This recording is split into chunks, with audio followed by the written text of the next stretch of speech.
Welcome to another Ozarks Voices oral history interview, a project of Missouri State University Libraries and its Ozark Studies Institute initiative.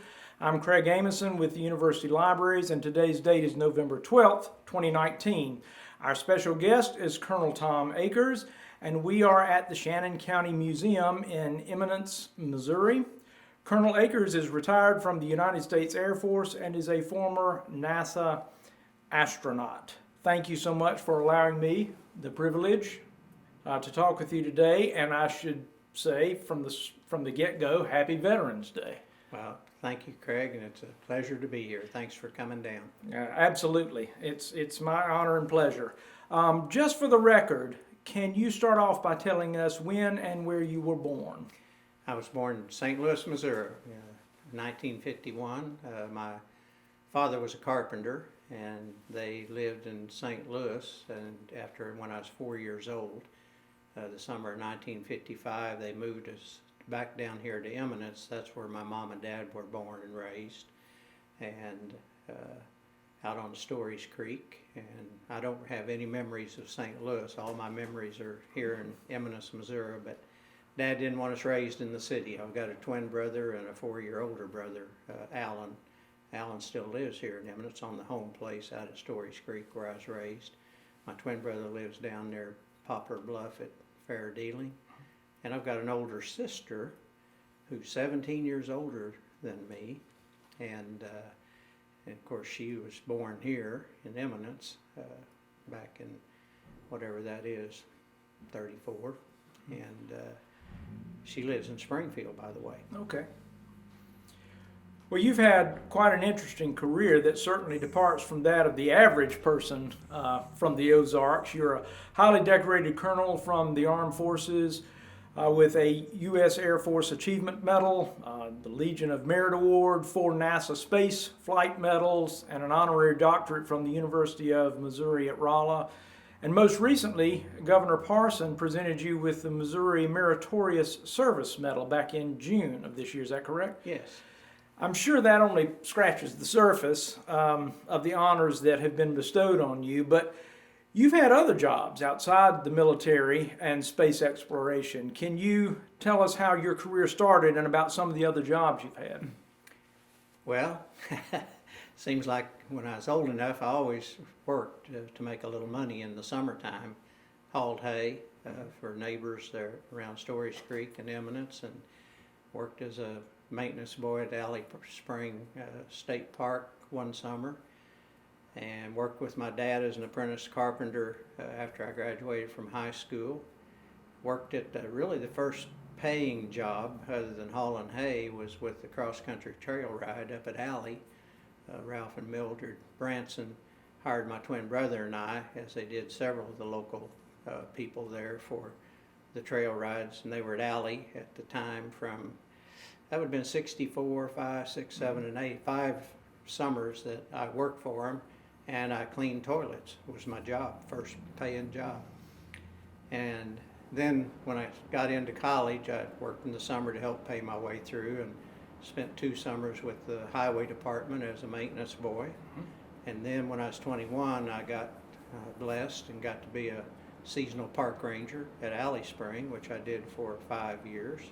Going through school and even after I was married. But I got a bachelor's and master's in math from Rolla. Was looking for a junior college to teach at. I always wanted to teach, and got talked into being the high school principal here in Eminence, which I thought was great because all I ever cared about was staying here in Eminence and hunting and fishing and having a job to make ends meet. And 1 year before I finished up my master's, Kay and I got married. I met her here. Her dad was retired military, came in. He was a park ranger as his second job after retiring from the Air Force. So we were married, and I was a high school principal, and I did that for 4 years. And then I went looking for an easier job after 4 years. I wanted to use my math degree, so I joined the Air Force. And of course my wife was an Air Force brat, so she was good with that. And that's how I got had to leave Eminence, I guess, got away from Eminence, although I really never, I'd have been happy to stayed here. The park superintendent, I came back and talked after I was an astronaut at a park service function. Mm-hmm. And Randy Pope, I think, was the superintendent. And he said something to the effect, I used to be a park ranger. And so I told the crowd, I said, yeah, I probably still would be, but they wouldn't hire me back then, or I would have stayed right here. I love being a park ranger. So anyway, in the Air Force, I got interested in flying and the space program. I was over 30 years old when I got riding the back seat of an F-4 and got interested in flying. And Lord blessed me, and I ended up getting selected to be an astronaut when I was 36, and got to fly the space shuttle 4 times, and got my 20 years in the Air Force, and came back home to Eminence and taught math up at Rolla, which I really enjoyed. And now my wife and I live out just outside of Eminence here, have been retired for 9 years now. And I ride horses and do a little farming. That's wonderful. Enjoying life. That's wonderful. Let's step back for a moment. Can you talk a little bit about your parents? You mentioned your father was a carpenter. Where were they from? And they were born right here. They were born here. Right here at Eminence. Dad was born just up the river here from Eminence, right across from where Jim and Jane Smith live now, in what's called the Barnes place. Dad's mom was a Barnes, Grandma Alice, and he lived there till he was 13 and then moved into town. Granddad got the job as county assessor. My mom, on the other hand, was born out on Shawnee, Little Shawnee. Okay. And after Granddad had the assessor job, probably one term, Dad would have been 17 or 18, they moved out to Shawnee, and that's where he and Mom met and ended up getting married. And my sister Marie was born there. But Dad was just like all the men around here during the Depression. He worked at any job he could find. Mm-hmm. I can still remember he talked about $1 a day was kind of the going wage for a while. Walked to work, didn't have a car from Little Shawnee where they lived. So during the war, he ended up being a carpenter and helped build the barracks at Fort Leonard Wood and different places around, and ended up then in St. Louis. In fact, was still a carpenter in St. Louis his whole life, and was in a car accident in 1970 when I was 19, and lost his life going to work. Going up north of Salem. Tragic. Headed north, yeah. Yeah, that's terrible. Yeah. Well, there are landmarks in this area of Missouri named after some of your family members. Is that correct? Yeah, Akers, Missouri, which Akers Ferry, and the community of Akers was named, as I have been told, for a great uncle, John Akers. He never married. But he was my great-grandfather's brother, and I guess it's in the 1870s, 1880s when they started the post office there. Right. And that was typical back then. They would name the post office and then the community after the first postmaster, and he was the first postmaster, so that's how it became known as Akers Ferry. So yes, that is our family. I had read that. That's interesting. Do you know anything about how your ancestors settled in the Ozarks? Sure do. My great-great-grandfather William came here from Glasgow, Kentucky, and he'd lost his first wife and had 3 or 4 young children. And why he moved up here, I'm not sure, but he settled there on Gladden Creek, just up the river from Akers and to the north, kind of along the border of Dent and Shannon County in that area. In fact, there's a cemetery there just over in Dent County where my great-great-grandmother is buried. And the story is that when he got here, he married my great-great-grandmother, who was an Indian lady. Her name was Sally Tallow. And they had 7 or 8 kids, which is our, my great-grandfather, who was Joseph. And so, yeah, we came from Kentucky, and my I've traced back one winter, and this is back when I had dial-up internet, so it took forever to see anything on my computer. But I did a little searching and traced back even my great-great-grandfather William's dad and grandpa. And originally they had come from, as I recall, Pennsylvania, and went to Greenville, Tennessee, and then to Glasgow, Kentucky. And I might have missed this. Were they farmers or? I assume so, but I don't know. Okay. I mean, they had a little patch of land. In fact, I went to Glasgow and looked up in the courthouse the deeds and where, and tried to find, wasn't familiar with, townships and sections and so on then. I'm going to plan on going back to do that sometime.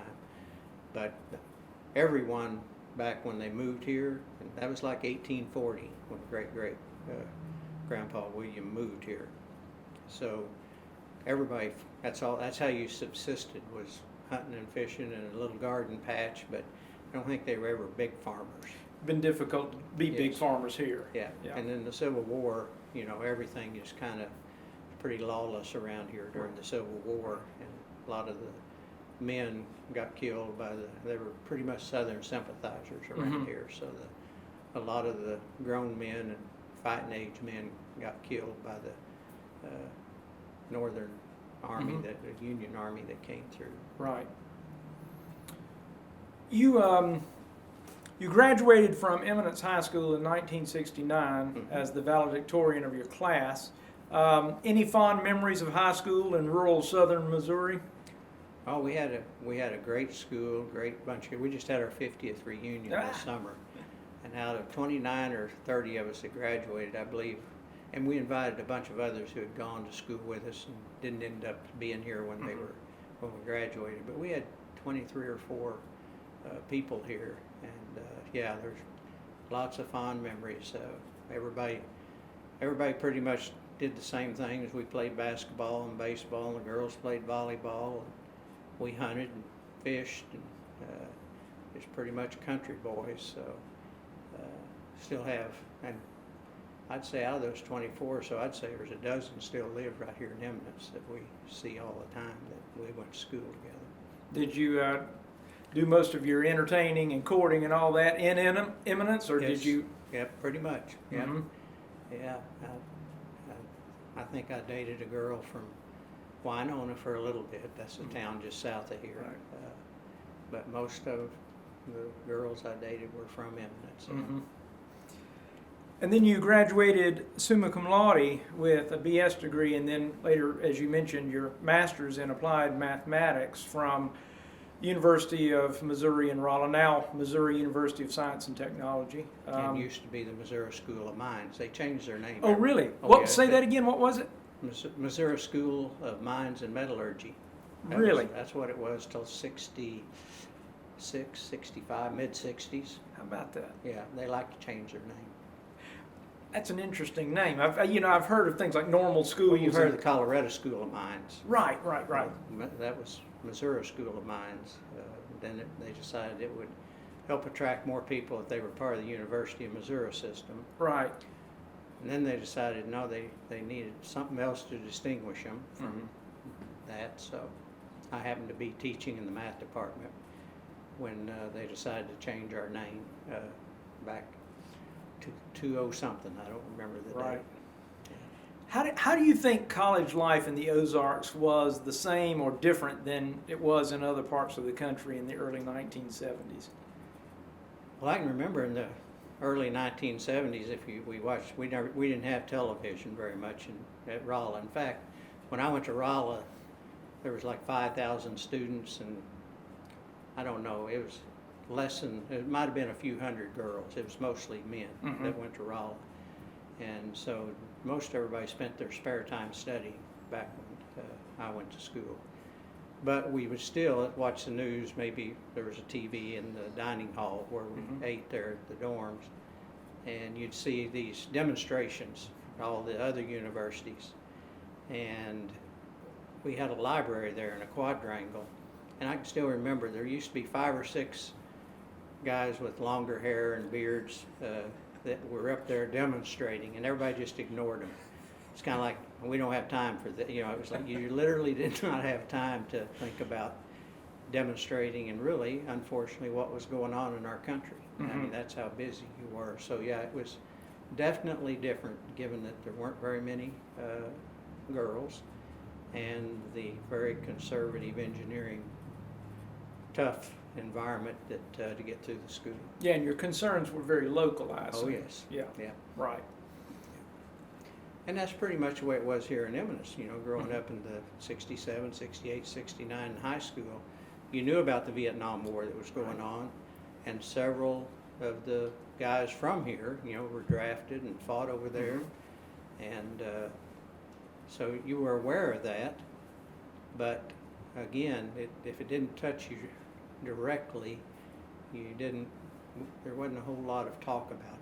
Did you lose any friends in Vietnam? No, in fact, my year group was the first year of the lottery, and literally all of my class got high numbers.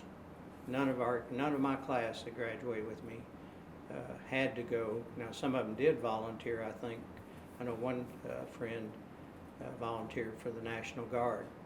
I don't think he had a low number, but almost all of us got high numbers and didn't get drafted. Well, you joined the Air Force in 1979. Is that correct? Yes. And you were named Distinguished Graduate of the U.S. Air Force Training School and later Squadron Officer School. What made you decide to join the military? I mean, you mentioned earlier to not have to work so hard as a principal. Well, I really wanted to do something and use my math, and I decided I didn't want to be a high school principal forever, even though I'd spent 3 years getting qualified, getting my high school administration credentials, and also my teaching certificate for math and physics, even though I never taught it in the classroom in high school at all. So I decided I wanted to use my math degree, and I know this was the Lord's design, because I had no idea. I mean, I wasn't really out looking for a job. I just, wanted to. Kay and I'd been talking and wanted to do something else, and the Air Force recruiter, his name was Fred Kent. He was a staff sergeant out of West Plains, and he used to come. The 2 or 3 years before that, he'd show up. Maybe January, February, and talk to my graduating seniors and try to recruit some of them into the Air Force. And that year, he left a bunch of propaganda, I called it, brochures, for me to give my math teacher. They were recruiting officers with degrees in science, math, and engineering. Well, it turns out my math teacher was Judy Stewart's husband, John, that just let us into the museum here. He was our math teacher. He's a Rolla grad, UMR grad with mechanical engineering. Well, he wasn't interested in going to the Air Force, obviously. He had a family here, and so that propaganda was laying there on the desk, and I ended up taking it home by accident. And Kay and I got to looking at it, and one thing led to another, and we decided, yeah, this looks interesting. And fortunately, again, I think by the Lord's design, that's where I ended up. Did you have any friends from home that joined the military during the time that you did? No. And I was older. See, I was 28 at the time. When I went through officers training school, everybody else was just getting out of college, 22, 23 years. I was the old man in our group. So no, I didn't. Now let me think about, is there anybody in my class that my twin brother Jim ended up spending 8 or 10 years in the Army. Again, later in life, I think he was almost 30 when he joined the Army. I don't think anybody else in my class spent any time in the military. If I did, I forgot. If they did, I've forgotten. And where were you assigned, and what were your duties? My first assignment, I was sent to Eglin Air Force Base in the Panhandle of Florida, Fort Walton Beach, right across the bay from Destin, Florida.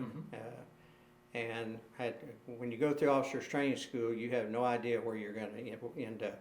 And again, I was blessed, and I ended up with a squadron that had pilots. They had F-4, F-15, F-16 pilots. They didn't have any airplanes of their own, but they ran a weapons system evaluation program. And so units that had F-4s, F-16s, F-15s would fly in and spend a week, maybe 2 weeks, there at Eglin and shoot air-to-air missiles off the airplane. So these are missiles that they would try to shoot other airplanes down with. And they had unmanned target drones, they called them, that they launched out of Tyndall Air Force Base in Panama City, out over the Gulf. And these guys would go out with their airplanes and their missiles, because they had missiles, you know, there at their unit if they had to go to war. And basically it's to see how well the missiles worked while it's peacetime. Yeah. They just wanted to make sure, and really our whole function was to come up with a probability of success for the system, so the Air Force would know how many missiles to buy based on what they thought the threat was going to be. So those numbers were all classified, but let's say you had a 0.75 or 75% success rate, and you knew you needed this many missiles, well then you had to buy that many more for the 25% failures. Well, our pilots in our unit would fly one of their airplanes, we didn't have any of our own, and go out and basically referee. They called them the chase. So we had one of our guys airborne when they were out there making sure everybody was safe and so on. So long story short, I was an analyst. I was a statistician using my math degree, analyzing the missile firings, coming up with this probability of success number, which we reported every year to the Air Force. And after 2 years of that, when I was 30, my boss called me in one day and said, "You need to go and get emergency egress training for the F-4. You've got a backseat ride in the F-4 this weekend," which was a good deal. But I had plans that weekend. And I didn't care about flying. I was happy doing what I did, but I was smart enough to go fly. And I remember I got sick and threw up in the back of that F-4. And of course, pilots always, and the pilot was a good friend of mine. He was one in our unit, but they fly upside down and pull G's, but I loved it. And I thought, boy, this is a lot more fun than sitting at my desk. But I was too old to go to pilot training, so I found out about the Air Force Test Pilot School, which half of the people going through there, they train as backseaters or test engineers, not as pilots. So if they're testing a new airplane, they usually have two-seaters, and the guy in the back runs the test, guy in the front flies the airplane, and you go out and basically make sure it'll pull 4 Gs at this speed and this altitude. And or if we're evaluating a new air-to-air missile or bomb, you got to hang it on the airplane and go out and make sure, you know, you can pull 4 Gs with it and it doesn't break a wing off. Right. So that was the type of thing we trained to do. So I spent a year at the test pilot school training to be an engineer, just to get in the flying business, and got sent then back to Florida after that year out at Edwards Air Force Base in California. Got sent back to this Eglin Air Force Base to work on a new air-to-air missile program, the AMRAAM, and ended up, it kind of got behind schedule, and they pulled me off to go work on a classified program. A good friend of mine that went to test pilot school with me, he was the pilot, and he and I worked on this program for a couple of years, and then we applied for NASA. He got selected in '85, 2 years after we got there, and I applied again in '86, and we had the Challenger accident, and they didn't select any astronauts. And then in '87, I applied again and got selected. Okay. So that's how, and never thought about being an astronaut, obviously, but out at the test pilot school, that's kind of a common next step. Okay. Most of the graduates of test pilot school apply for NASA, and in fact, not all, but most of the military astronauts have been through either the Navy or Air Force test pilot school. Talk a little bit about test pilot school at Edwards Air Force Base in California. What was the most difficult part of your training? Difficult part? Well, I'd never flown much. I had a couple of rides and had a ride in an F-15 and a ride in an F-4 in the back seat. That spring, I found out in January I was going to get to report to test pilot school in June, so I thought I'd better learn a little bit about this. So I went and got my private pilot's license in a little Beechcraft Skipper there in Florida. How soon did you get that? Well, I started in like January from and finished up probably in May. I don't remember. Wow. But I was, so the hardest part was, everyone else, it seemed like, there at the test pilot school had a lot of flying experience, even the backseaters. I mean, a lot of them were weapon system officers, a couple F4 backseaters. So, yeah, the actual flying part, I loved the flying, and I was comfortable in the flying environment and able to take data and everything, but my basic understanding of how airplanes worked, I learned a lot that year and kept learning. So Was that tough? yeah, but it seemed like it was tough. It was a fire hose treatment. The good thing, a lot of them had trouble with the academics, but you flew airplanes in the morning, different airplanes, and you go out and learning that part of it. In the afternoon was classroom, and we had a test about every week, and some dynamics, subsonic aero, supersonic aero, propulsion, all these different aerodynamics. It's basically a master's in aerospace engineering is what you got out of that. Right. And I didn't have any knowledge of any of that really, but it's all just applied math. And so my math skills really helped me grasp that new engineering material. I think gave me a little leg up in that area over some of the pilots who hadn't used any of their academic material or skills. And I'd been working 3 years as a mathematician and using technical skills where they'd been flying airplanes. So they had the advantage on me in the airplane, and I had a little bit of an advantage in the classroom. What was the first Air Force plane you flew? What kind of plane was it? Well, my first ride was in an F4. Right. And an F-15 at Eglin. But there at the test pilot school, we flew primarily a lot of T-38s, like a little sports car, if you will, in the jet world. But they would bring airplanes, and we had F4s. So, and the pilots, there were some A-10s. We didn't have any two-seater A-10s, not A-10s, A-6s. Is that right? A-6s or A-7s? I think they were A-7s. Little fighter navies used those. Air Force didn't have them. And then they had some heavy airplanes. So it wasn't all just fighter stuff. We had KC-135s and C-130s. So like cargo planes? Yeah, you got training. You got training in those because those planes also had modifications or new ones that they needed test pilots for. I kind of like the back seat in the fighters, So I got every back seat empty back seat ride. We called it sniveling. I'd go snivel and get a ride any morning I could because I really loved the flying. So you enjoyed it? I really did. Going from throwing up in the back seat to really enjoying I still threw up. I got good at throwing up and collecting data at the same time. Yeah. Were you teaching any during that time? Well, I was before I went to test pilot school in Eglin. When I was I think I did 2 years of teaching with Troy State. They had classes on campus there at Eglin, and I taught calculus and physics, and for them for a couple of years. So you can make a little money on that. Yeah. Right. And I enjoyed teaching.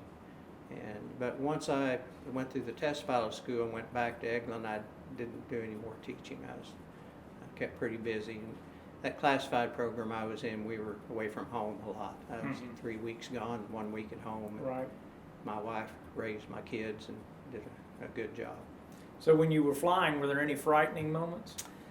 Don't remember ever being close worried, calls or anything never like that? being worried. And we had a couple of times a gear wouldn't come down in an airplane. We'd end up getting it down, not knowing if it was really down. A light or two wouldn't light up and show it was down. We'd fly by the tower and they'd say it looks good, but fortunately it was, So just a little thing, but no, nothing where I was ever worried. What was the biggest difference between life in the military and life as you knew it in the Ozarks before your enlistment?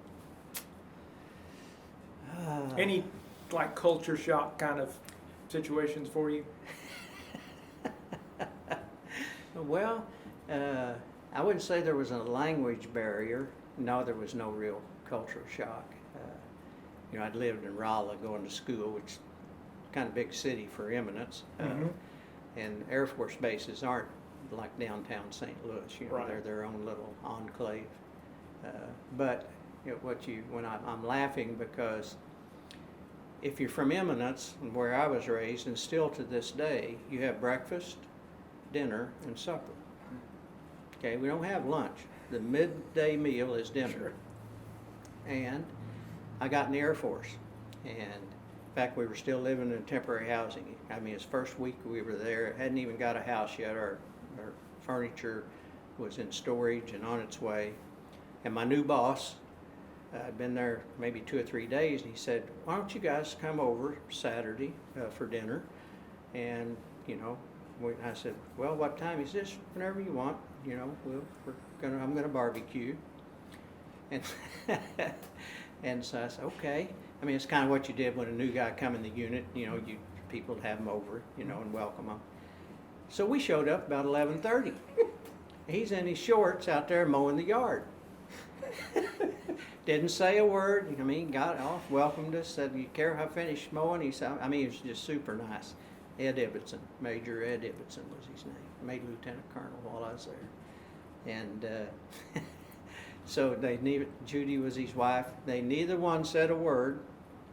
And you know, then they hadn't started preparing, obviously.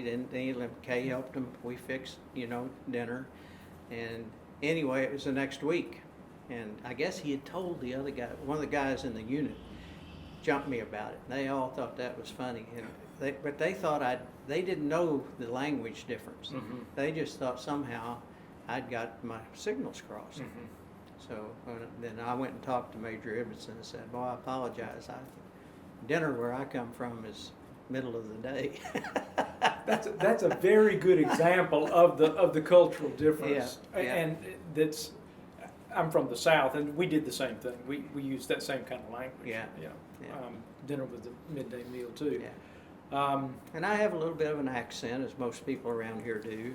I call it my hillbilly accent, proudly. And I can still remember when you're in the back seat flying, the guy in the back seat runs the radios and the navigation equipment and the checklist.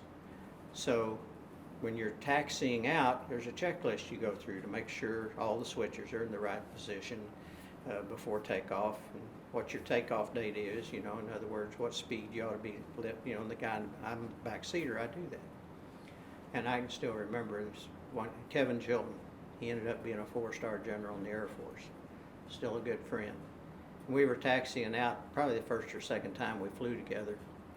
And one thing in the checklist is battery on. So you turn your battery on in case you lose your generators or whatever, you've got electricity to communicate. And I said, "Battery on." He goes, "What?" I said, "Battery on." He said, "What's a battery?"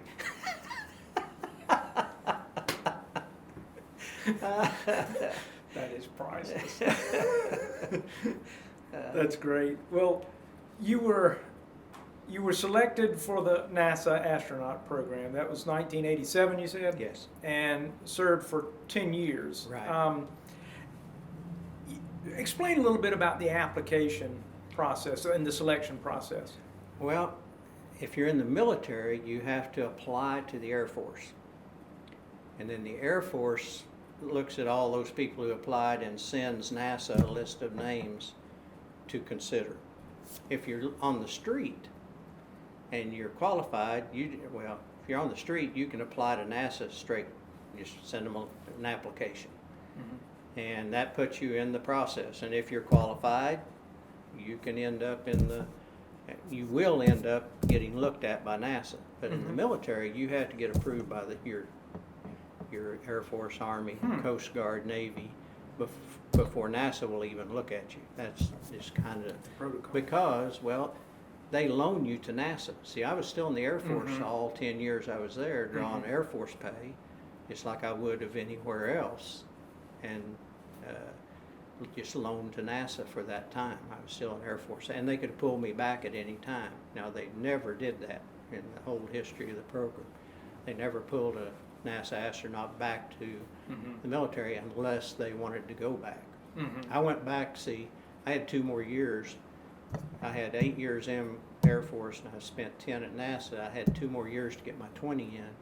And I opted to leave NASA and come to Rolla with the ROTC program for 2 years to get my 20 in, and then stayed in the math department, which was kind of my long-term goal. I was going to ask you about the ROTC. That makes sense now, why you did that.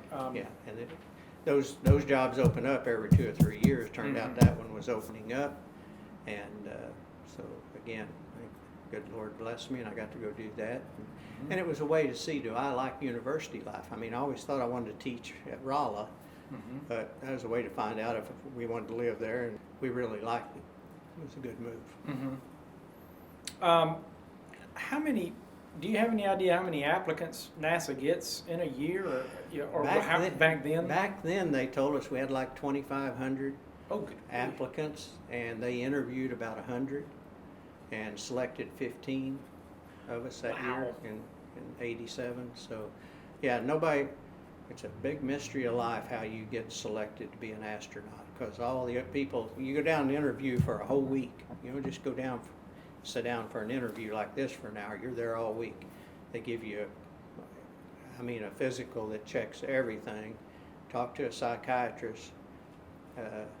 Put you in a bag to check you. I think it's for claustrophobia. They said they were checking some kind of transfer bag if a shuttle got stranded and they had to put you out and transfer your luggage over to another shuttle. But basically, just things like that. And then you had like a 2-hour interview with this board sometime during the week. But there was like maybe 20 people there when I interviewed that week, both times in '85 and '87, and all of them were definitely more qualified than I was to be there. So how I got selected, I always told my wife it was my good looks, but she didn't think that was it. Was that Canaveral or Houston, or where was it? It was in Houston. In Houston, okay. Wow. Well, that's an elite group. Yeah, I think every astronaut ever got picked felt blessed, and nobody ever. I don't know that anybody ever felt like they deserved to be there. I know I sure did. Yeah, that's amazing. So, what were your primary duties with NASA when you started? Well, when you first start, the first year you're actually called an astronaut candidate. Okay. And after 1 year, you get blessed, and you get a little astronaut silver pin. And then you can go out on the road and do appearances and be an astronaut. But the first question anybody asks you is, have you been in space? And so you don't really feel like you're an astronaut till you get to fly in space. Right. And of course, that's the name of astronaut, are people who have gone, 50, 60 miles up. I don't know what the criteria is anymore. But once you fly in space, you get a little gold pin that you tie tack. So first year you're an astronaut candidate. We all train together as a group. All 15 of us. We did land survival training out in Washington, Idaho border. We did water survival down at Homestead, Miami. You get lots of classroom. Every day it seemed like we were in a classroom learning about the space shuttle systems. You get training in cameras, how to take pictures. The mission specialists like myself, we got training underwater in the space suits for spacewalks. And again, you're being evaluated all the time, although there's nothing, you never get an evaluation that you know about. Okay, so everybody passes, let's put it that way. When I was there, everybody got at least one space shuttle flight in my group and all the subsequent groups. And I don't know what they're doing the last few years since I left. And after that 1 year of group training, then you kind of start doing simulator training on space shuttles. You'll go sit in with a different group of 3 or 4 in a space shuttle simulator and pretend you're in orbit, and you have all these malfunctions.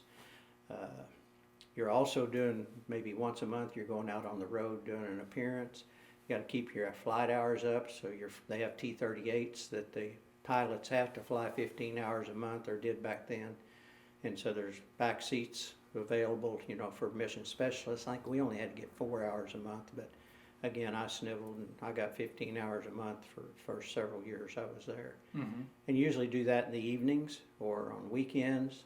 The pilots, on the other hand, their special training, they don't do spacewalks. So pilots never got to get in a suit and do spacewalks. They fly a simulator like the space shuttle, and it was it's a G3 airplane modified to fly like a space shuttle. And the pilots would practice landings, because that's really the only time that a pilot or commander flies the space shuttle is when it comes around to land, the last couple of minutes before landing. So they practice, they do, I don't remember how many hundred they have to have before they can be assigned to fly, practice landings in that. So you basically and then you have a job. You spend, I'd say, 75 to 80% of your time after that first year, when you're getting training every day with a group, you have what's called a technical assignment. So my first technical assignment, for example, was in the software world.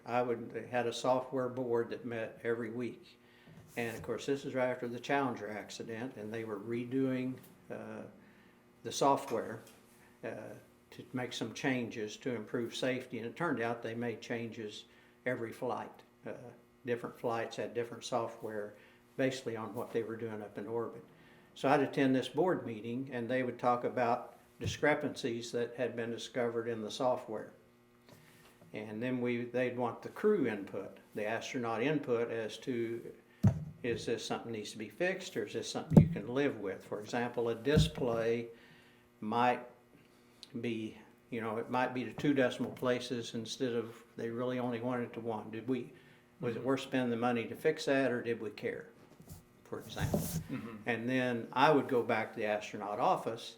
Obviously, I didn't know anything at the time, and find out what was our position. So you never really, said anything on your own. You were basically the astronaut office representative at all these different places.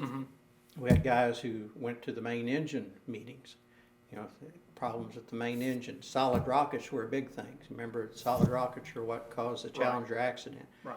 So we had a guy who went to all those meetings and came back and reported. We had a Monday morning meeting. Every Monday morning, the whole astronaut office had an office meeting, and we'd get a report on anything that was going on of interest to the whole office. So that's kind of what the job of an astronaut was. I used to do my pitch when I'd go out and talk to schools on the job of an astronaut. And I'd say there's 5 things an astronaut does. One is you get to fly in space once in a while, and you train to fly in space.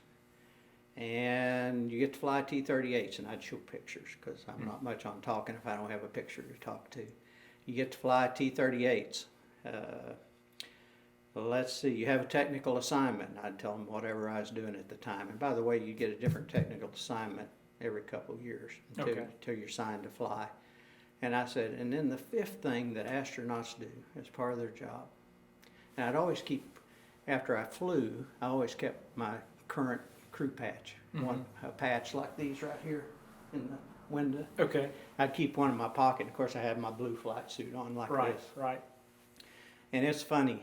I say, and I've got this patch, and I'd show it. I said, if anybody here can figure out what the 5th thing is that astronauts do as part of their job, you get this patch. And they would, it was fast. And I talked to kindergartners up through high school.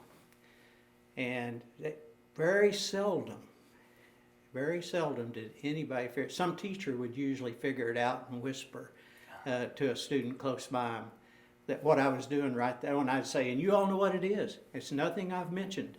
Of course, they start guessing things I'd said during showing pictures. I said, nope, I haven't talked about it. I have not mentioned it, but you're going to be so upset with yourself when you don't get it. It's that easy. And of course, it's what I was doing right now, which is coming to schools and talking to students. So you've heard that's what astronauts do pitch. But I don't have a patch for you, Craig. Well, I'm so disappointed. I thought that must be a pretty important part of the job, because NASA needed that face, and they needed that public relations was a huge, especially after. And they get requests from, I I like the schools, and especially anything in Missouri, but you did civic organization. They get requests from everybody all over the country. I'm sure. I actually got to go to Wales once to do a PR. It's after I'd flown a couple of times. They save those for the beginners don't get to go to. I went to the Azores. Wow. Once. Everything else was in state. But yeah, I went to Washington. My wife just the other day we were talking. She said, "Have you been in all the states?" And I said, I really think I have. I said, I may not have ever been in Rhode Island or Connecticut. I can't remember, but I did PRs, and we took T-38s and we just go fly to, we'd make a 2 or 3 day trip and go around the United States and we had to get our hours in. Right. And so you just, if you had a couple of weekend, you'd get a pilot that wanted to do that and take a T-38 and go fly somewhere and get gas and spend the night at the Air Force Base and, so. Did you sense that there was tension after the crash? Did you feel like they were under scrutiny? Well, I wasn't there before, so I didn't, and then I left in '97 before the Columbia accident, so I don't have any experience with the environment there at NASA. The environment that I saw when I got there in '87, a year after the accident, was that everybody just wanted to do the right thing.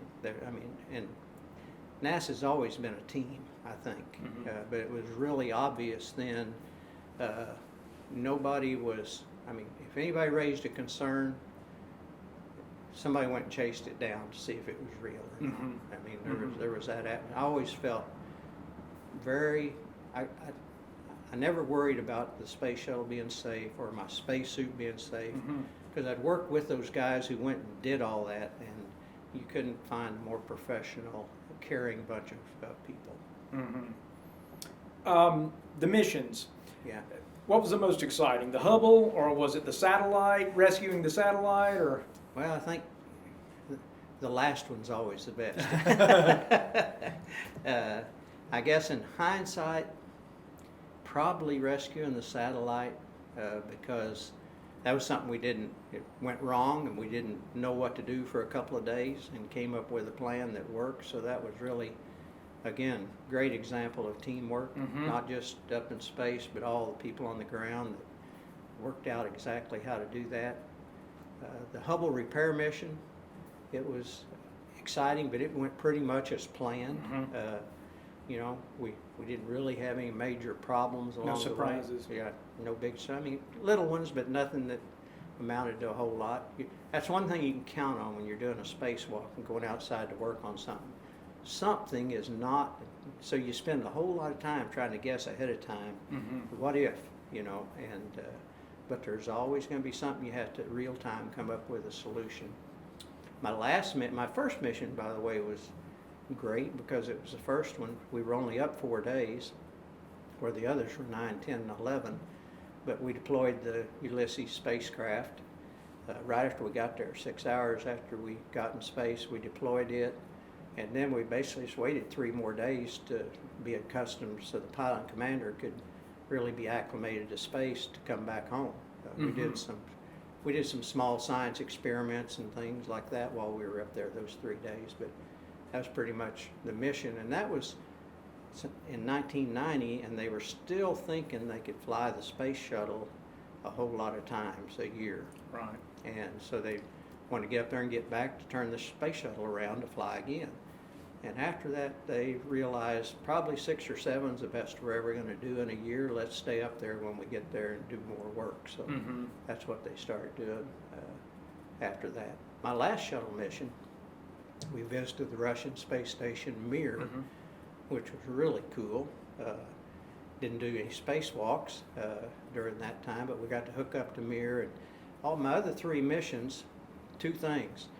We launched due east out of Florida, so I never got more north than the Gulf Coast. I could never look down and see Missouri. Okay, my first 3 flights. The last one, we went and visited Mir, which is in a higher inclination orbit. So it went almost all the way up to the Canadian border. And so I got to fly over the whole United States, got to fly over Missouri. I got some great pictures of this area. Of course, everybody looked at them. We got back and said, "Who took these and why did they take them?" You know.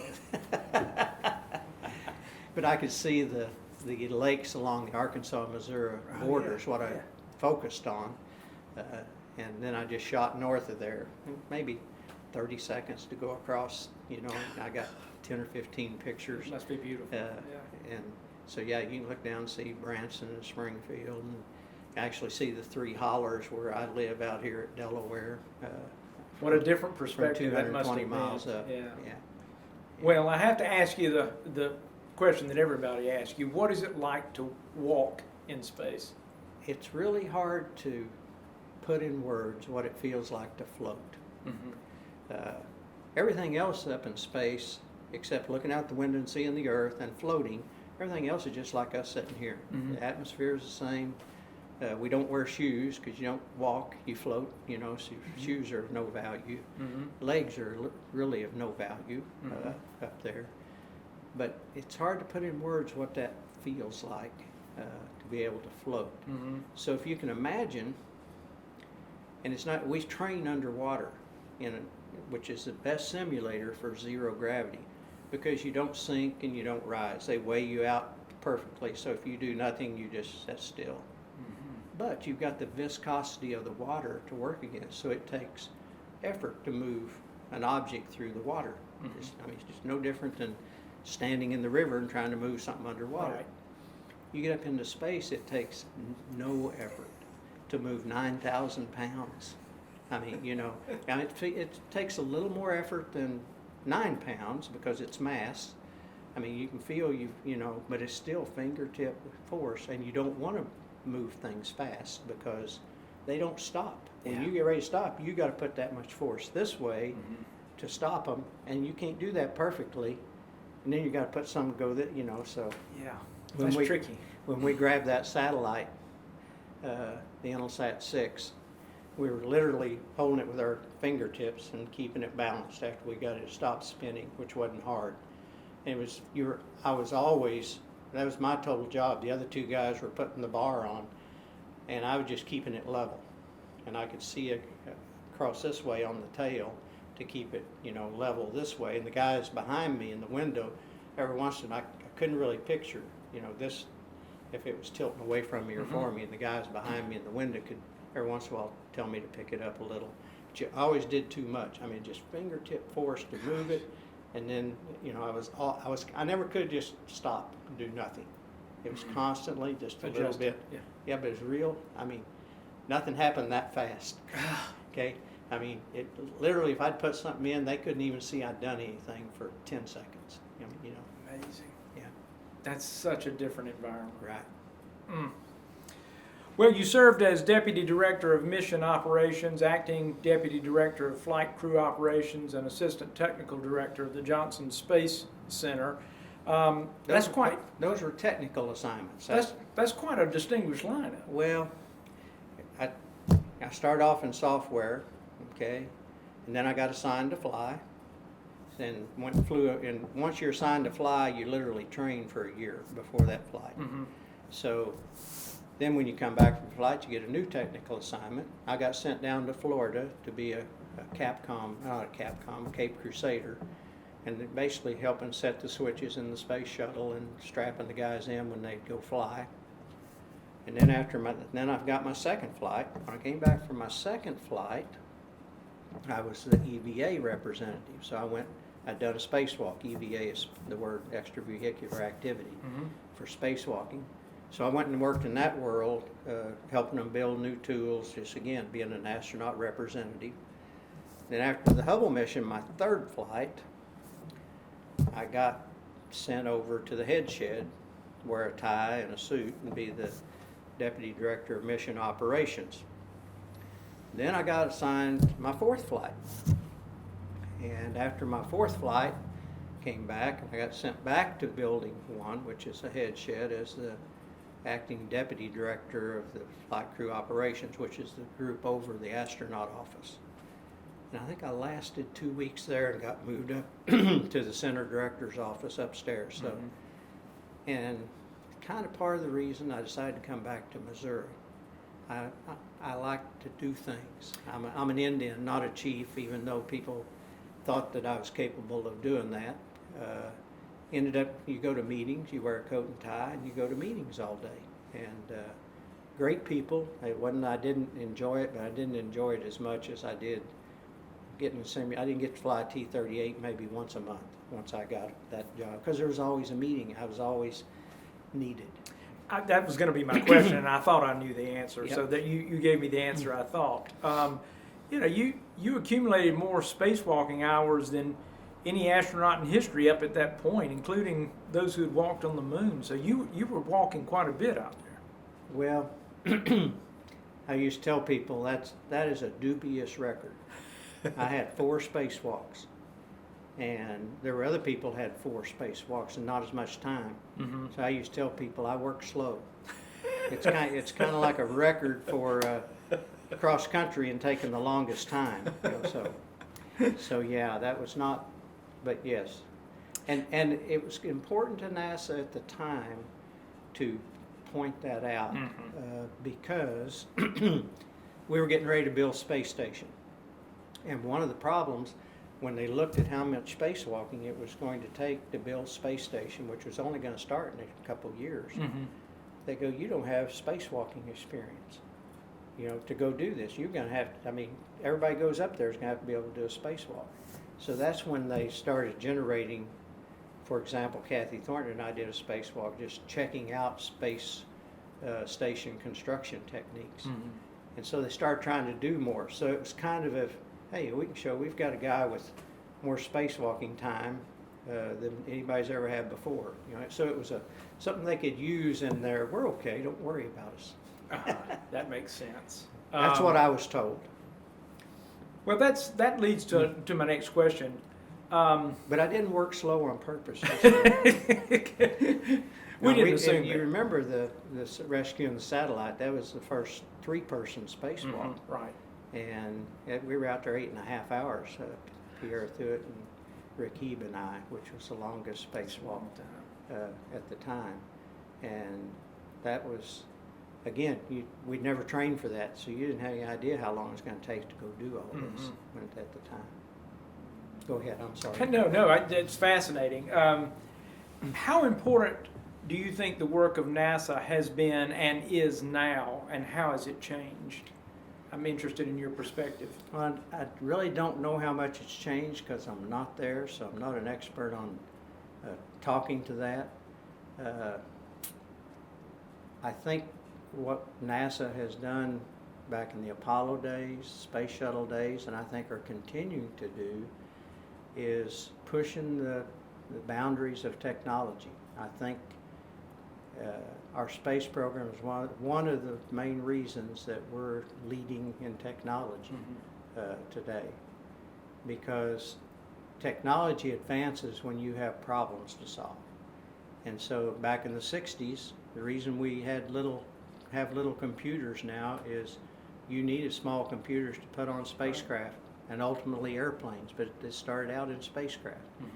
Miniaturization of things. I mean, you think about how much memory and capability we have in these little phones we carry in our pockets. Right. Space shuttle, this is an interesting tidbit. When I went there, the space shuttle's computers were 64K.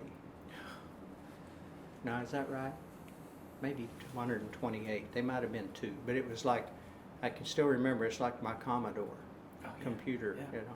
And so you would have ascent, and when you got up into orbit, you literally had big these magnetic tapes of software.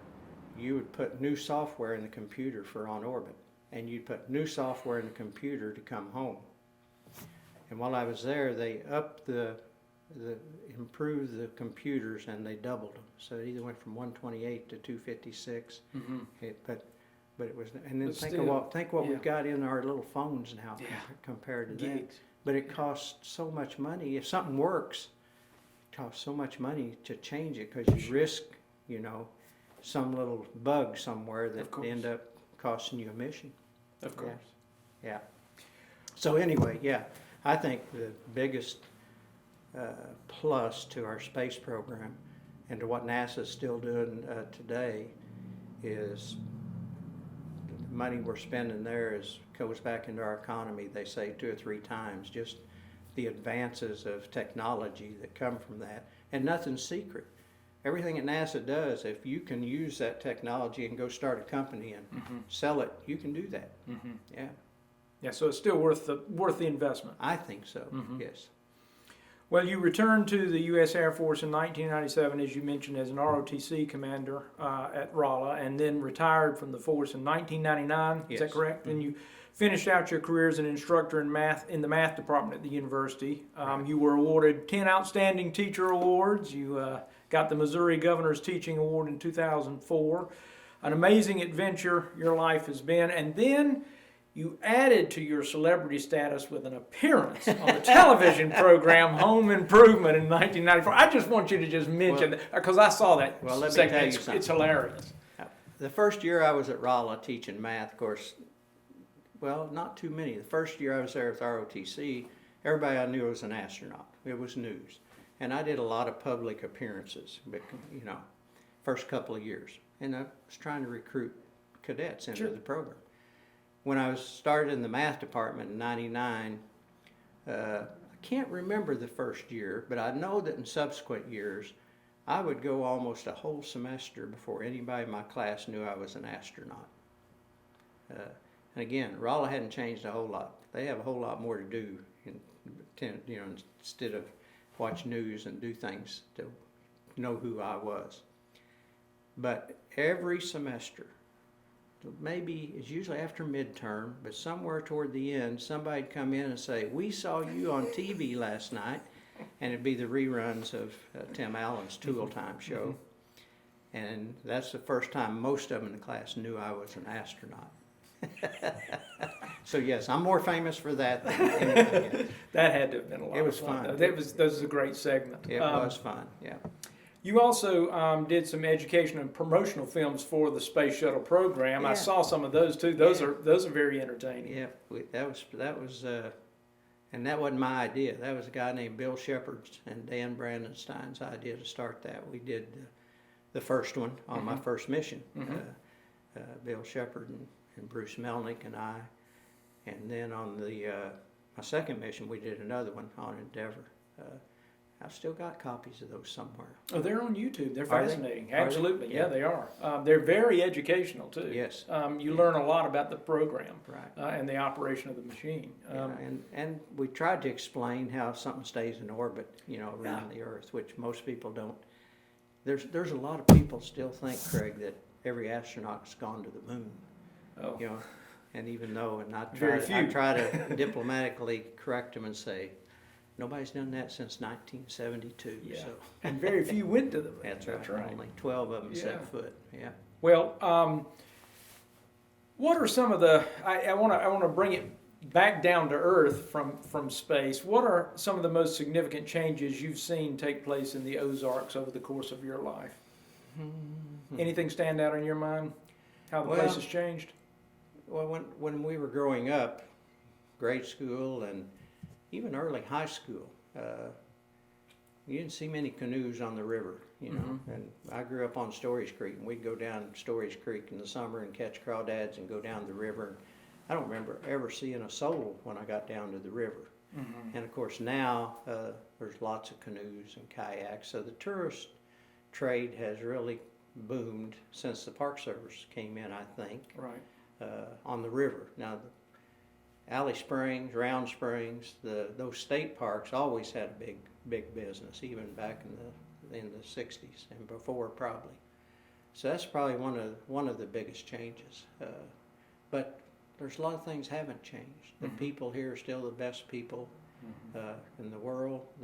Almost anybody will help you if you're in trouble, even if they don't like you. We all band together when somebody has trouble and help, and I wouldn't want to live anywhere else, primarily because of the people. Yeah, you apparently believe that the Ozarks region is a good place to live. Is that why? Is it the people that makes it such a good place? Yeah, I mean, obviously it's beautiful, but you end up taking that part for granted, if you live here, because Mhm. I mean you see Alley Springs all the time, and yet people drive for miles and are in awe when they first see it. Sure.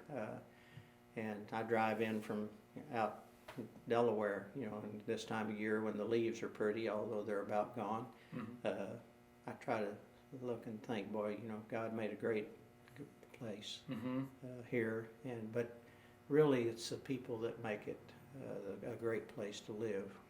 You described a little bit about your retirement, that you're hunting and fishing and that sort of thing. And I enjoying ride horses. time with I family. trail boss down the cross country trail Mhm. ride for Jim and Jane Smith. Okay. Done that for several years and enjoy that. Mhm. And I volunteer on some of the civic organizations that we have around. But yep, I just enjoy life. What's next for Colonel Akers? Is it more of the same? Yep, more of the same. I don't have. You're any- happy with I'm where very you are? happy. Yep, That's great. I'm very happy. Got 5 grandkids now, and they come. They'll be here Thanksgiving.